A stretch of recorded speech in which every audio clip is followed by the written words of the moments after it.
जय सिया राम दोस्तों। आपका एक बार फिर हार्दिक स्वागत है मेरे YouTube चैनल देसी अमित ब्लॉग में। और आज हम गुरु गुरु पूर्णिमा महोत्सव के उपलक्ष्य में कुछ मेरे विचार में लेके आया हूँ।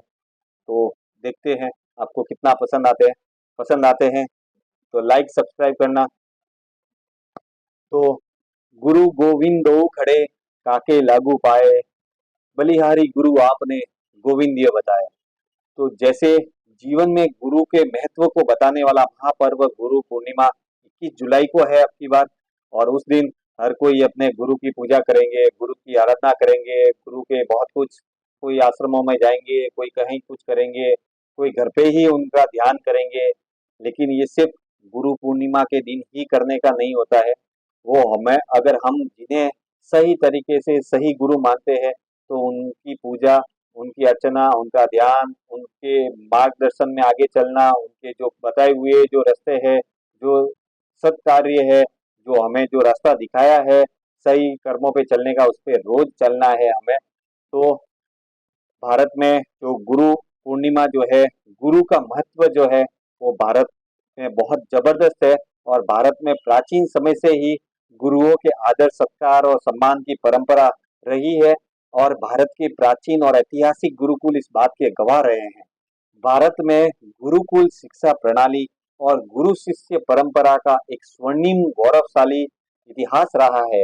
प्राचीन भारत में भी ऐसे प्रसिद्ध गुरुकुल रहे हैं जहाँ केवल शिक्षा ही नहीं दी जाती थी, बल्कि धर्म, अर्थ, काम, मोक्ष रूपी पुरुषार्थों को अधिग्रहण करने के लिए संस्कार संस्कार और शिक्षा पर विशेष बल दिया जाता था, विशेष महत्व दिया जाता था। इन गुरुकुल के लक्ष्य की बात करें तो इनका विश्वास था कि विद्या से अमृतत्व की उपलब्धि होती है और अज्ञान से, अविद्या से कई तरह के बंधनों की प्राप्ति होती है। यही सोचकर गुरु अपने शिष्यों को ऐसी शिक्षा देते थे जिससे न सिर्फ उनका उनका व्यक्तित्व बेहतर बन सके, बल्कि एक स्वस्थ समाज और एक शानदार देश का निर्माण हो सके।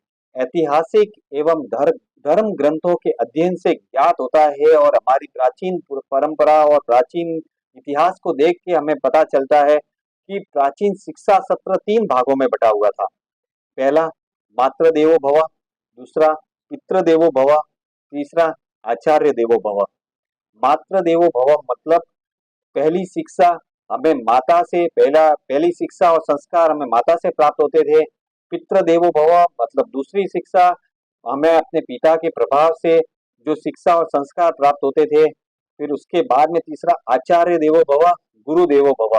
तो उसमें आचार्य के प्रभाव और आचार्य की शिक्षा और संस्कार से जो हमें प्राप्त होता था, तो वो तीसरा था। धर्म शास्त्रों में धर्म शास्त्रों में वर्णित है कि जैसे भगवान श्री राम ने अपने अनुज भ्राताओं के साथ महर्षि वशिष्ठ के गुरुकुल में रहकर विद्यार्जन किया, इसी तरह श्री कृष्ण जी ने बलराम जी और सुदामा जी के साथ महर्षि संदीपनी के गुरुकुल में विद्यार्जन किया। ऐसे ही कौरवों और पांडवों ने भी महर्षि द्रोणाचार्य के गुरुकुल में विद्यार्जन किया।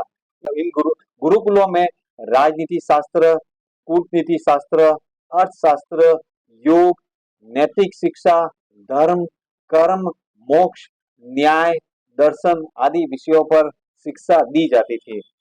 इसके बाद विक्रमशिला गुरुकुल हो या नालंदा गुरुकुल हो या फिर तक्षशिला गुरुकुल, जहाँ से चाणक्य जैसे महान गुरु ने चंद्रगुप्त मौर्य जैसे साधारण इंसान को महान इंसान बना दिया।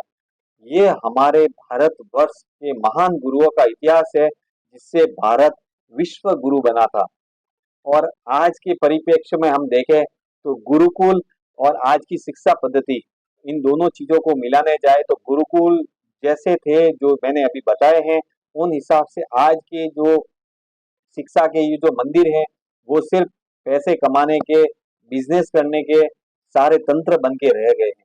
ज्यादातर करके आजकल कहीं पे भी, जैसा अभी तक मैंने बताया है, वैसी शिक्षा कहीं नहीं दी जा रही है। सब जगह पैसा दो, तमाशा देखो, पैसा दो और शिक्षा लो। उसमें भी सबको अपने अपने कर्म के लिए, सबको अपने अपने काम के आगे के भविष्य के लिए जो करना है उस तरीके की शिक्षा मिलती है। बाकी संस्कार और जो गुरुकुल में जो देश निर्माण के लिए जो चीजें होती थी, वो चीजें आज के परिप्रेक्ष्य में नहीं हो रही है।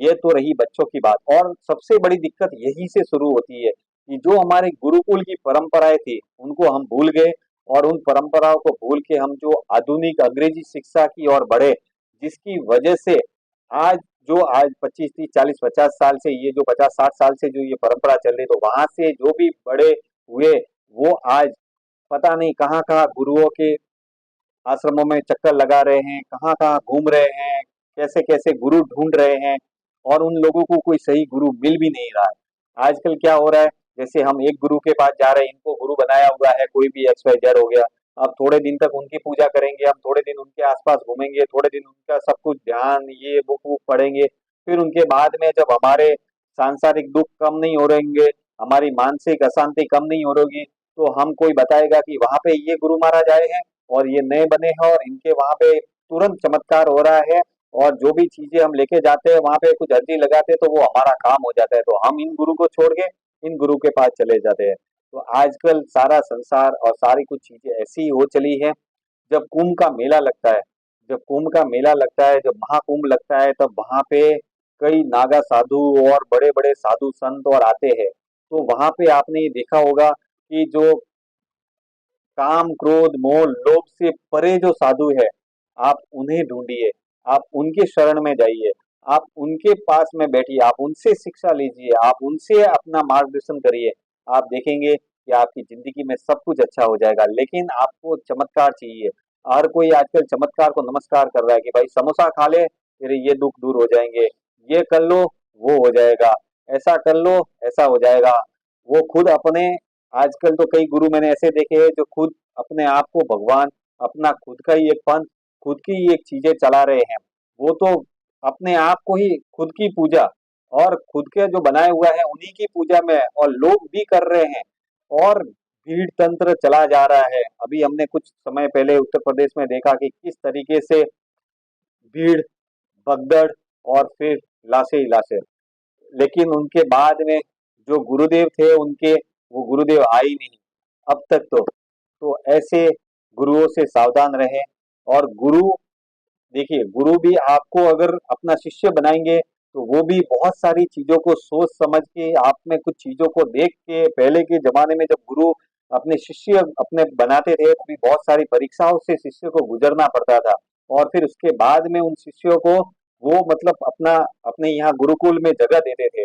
और आजकल बस चले जाओ, कुछ दान अर्पण कर दो, कुछ ये कर दो, आप ज्यादा पैसा दो तो सामने आगे सीट मिलेगी, आप कुछ नहीं दोगे तो आप पीछे बैठे रहोगे, भजन ये वो सब चलता है। तो आजकल जो आपको सत शिक्षा दे रहे हैं, जो आप भगवत गीता वाले पाठ कर रहे हैं, जो भजन कर रहे हैं, जो जो कुछ भी आपको अच्छे ज्ञान दे रहे हैं, तो वो हम लोग लेते थोड़ी है। हम जब टेंट में और कहीं पे भी गुरु के सामने बैठे होते हैं तो वहाँ बहुत अच्छी अच्छी बातें करते हैं, गुरु जी हमें बहुत अच्छा अच्छा बताते हैं कि ऐसे करना चाहिए, जिंदगी में हमें ऐसे चलना चाहिए, लोगों का भला करना चाहिए, हर जगह ईमानदारी रखनी चाहिए। लेकिन हम करते हैं क्या? हम कभी नहीं करते। उस टेंट से बाहर निकले और हम जैसे थे वैसे के वैसे ही रहते हैं। तो ऐसे में कोई भी गुरु का आशीर्वाद कभी काम नहीं करता है। अगर उन्होंने कोई हमें ज्ञान दिया है, कोई अगर हमें कुछ उपदेश दिया है, कोई अगर हमें रास्ता बताया है आगे अच्छे कार्य करने का या जिंदगी में अच्छी जगह जाने का, अगर वो हम करेंगे तो ही हम उन गुरु के आशीर्वाद के पात्र होंगे। बाकी उसके अलावा कोई मालिक नहीं है हमारा। और हम जो कई गुरु जो अपने आप को, हमने आप फिलहाल हम देख ही रहे हैं, कोई गुरु कहीं जेल में है, कोई कहीं गुरु कहाँ पे है, कोई गुरु कहीं फिल्में बनाते हैं, कोई कैसे गुरु है, कोई अपनी स्टाइल से अलग तरीके से रहते हैं। तो हमें हमारे विवेक और हमारे खुद की सोच और हमारे खुद की समझ, उनसे हमें समझना है कि हमें कैसे गुरु चाहिए और किन गुरुओं के पद चिन्हों के ऊपर चल के हम अच्छे राह पे चल सकते हैं, नेक और ईमानदारी के रास्ते पे चल सकते हैं। हमारे शरीर को हो, हमारी आत्मा को हो, हमारी जिंदगी को हो, उनको स्वच्छ और अच्छा शांतमय बना सकते हैं। इनमें आप योगा करवाने वाले जो योग गुरु है वो भी हमारे गुरु है। वो हमारी मानसिक शांति, शारीरिक बल पुष्टि को प्रदान करते हैं। बाकी जो भगवत गीता और ये जो भी उपदेश देते हैं वो भी हमारे गुरु है। वो भी हमें हमारे जो पुराण है, जो हमारे धर्म ग्रंथ है, उनमें से जो अच्छी अच्छी बातें हैं, जो कथा प्रवचन करते हैं, तो वो हमें बताते हैं, कम से कम हम सुनते तो हैं, लेकिन बस सुनते ही हैं, आगे जाके नहीं करते। तो अब की बार ये गुरु पूर्णिमा से हमें एक तरीके का ये, अगर सही में हमें गुरु पूर्णिमा को सार्थक बनाना है और गुरु पूर्णिमा के महापर्व को एक सही तरीके से एक अच्छा पर्व बनाना है और गुरु की एक परिभाषा को सही तरीके से परिभाषित करना है और एक सही गुरु की तलाश में अगर आप है, तो आप देखिए जिनके भी पीछे आप जा रहे हैं, जो भी वो बता रहे हैं, आप उन रास्तों पे चल रहे हैं या नहीं चल रहे हैं। हमें अंधा नहीं होना है, हमें भेड़ चाल नहीं चलना है, हमें, जैसे कई जगह मैं देखता हूँ कि जिनके शरीर में कैपेसिटी नहीं है, जो बीमार हैं, जो वृद्ध है, जो नहीं चल फिर सकते, वो भी भीड़ में जहाँ कहीं भी अपने जो आते हैं साधु संत महात्मा, उनके वहां पे जाते हैं, वहां पे धक्के खाते हैं, तकलीफ देखते हैं, तो वैसा काम नहीं करना। अगर आप ईमानदारी से, सच्चे मन से, सच्ची आस्था से, सच्चे दिल से आप घर बैठ के भी प्रार्थना करेंगे, तो भी गुरु आपकी सुन लेंगे। तो बस हमें यही समझना है कि जो काम क्रोध मद मोह लोभ से उबर उठा हुआ इंसान है, और जो वैसे सात्विक साधारण और ज्ञानी पुरुष को हमें पकड़ना है।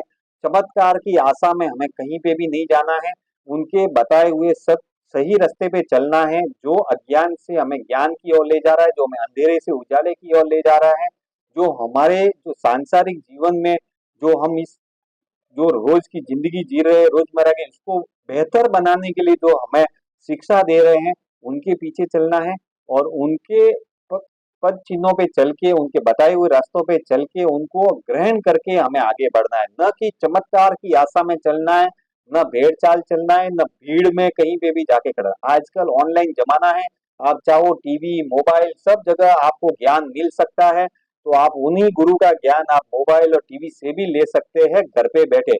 बस उसको आत्मसात करना जरूरी है और उनके बताए हुए रास्ते पे चलना जरूरी है। तो ये है गुरु पूर्णिमा की जो जो भी मुझे जो समझ में आ रहा था, वो चीजें मैंने आपको बताई है। तो अब आपको सोचना समझना है कि अब कैसे क्या चलना है और किन गुरु के साथ में चलना है और कैसे गुरुओं से ज्ञान लेके हमें किस तरीके से जिंदगी में आगे बढ़ना है। बाकी एक बार फिर आप सभी को गुरु पूर्णिमा की ढेर सारी हार्दिक शुभकामनाएं। ये महापर्व आज के लिए ही नहीं है, ये हमारे लिए हर साल, हर दिन, हर पल, हर समय है। बस यही है कि जो गुरुओं को बताया हुआ सही रास्ता है, नेक कर्म है, ईमानदारी है, जो सही रास्ता है, उस पे अगर हम रोज चलते रहेंगे, तो हमारी रोज वाली पूजा है वो रोज गुरु पूर्णिमा है और रोज गुरु पूजन है। तो बस यही हमें समझना है। बाकी भीड़ से और कहीं सत्संग इधर हो रहे वहां भागो, इधर सत्संग हो रहे वहां भागो, उधर सत्संग हो रहे वहां भागो, ये नहीं सोचना है। सही ज्ञान लेना है, सही ज्ञान को आत्मसात करना है और अपने जीवन स्तर को अच्छा बनाना है। हमें हमारे में अच्छाइयों को ग्रहण करना है और समाज को, परिवार को, आसपास सबको अच्छा बना के हुए चलना है, तभी ये गुरु पूर्णिमा सफल हो पाएगी। तो आज के लिए जय सिया राम, जय हिंद, वंदे मातरम। अच्छा लगा तो लाइक, सब्सक्राइब और शेयर जरूर करना।